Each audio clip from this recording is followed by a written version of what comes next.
Human metapneumovirus, HMPV, was first identified in 2001 by Dutch scientists, although evidence suggests it has been circulating among humans for several decades prior to its discovery.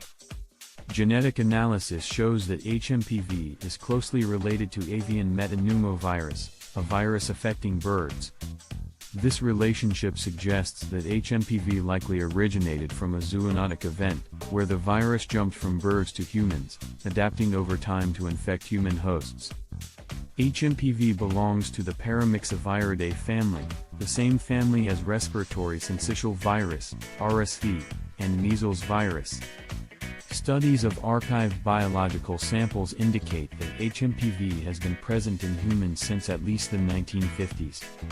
Its global distribution highlights its adaptability and ability to spread among populations.